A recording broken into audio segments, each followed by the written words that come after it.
Today I'm doing a little video on harvesting calendula as that time is right now. And one thing is that the harvest starts now and it will be prolonged throughout the season, but only if you pick your blooms. So you want to make sure that the blooms that are done or seem like they're starting to go to seed, that those are taken off. That will allow the plant to keep producing new blooms. And then when the blooms are ready, you also want to make sure that you harvest those. So it's best to harvest calendula in the heat of the day. That's when the resin is really strong and really high, and you'll notice that when you're picking it, your hands get kind of sticky from the blooms, and you want to harvest blooms that are fully open. So I usually let the blooms go for a little while because I want to make sure that the pollinators get to enjoy them.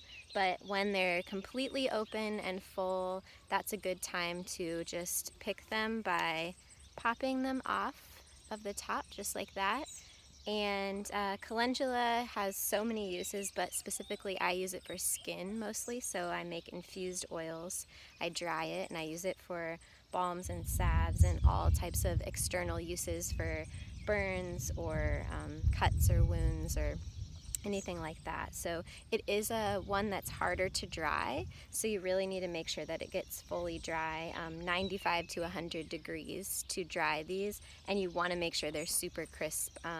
It's easy to have them not dry all the way, I guess. So yeah, so right now I would just recommend going out and getting those blooms that are fully open. If you have any that are closing up and looking like they're going to seed, make sure you take those off as well. And it will keep blooming all season long. Right now the harvest there's a lot to harvest, and I am actually getting a little behind, but I can also notice that they're really sappy and really strong and ready to go. So that is harvesting and drying calendula. Make sure you really dry it down, lay it flat on a screen. If you have a dehydrator where you can get some constant airflow and darkness on these, they will dry down really well for you.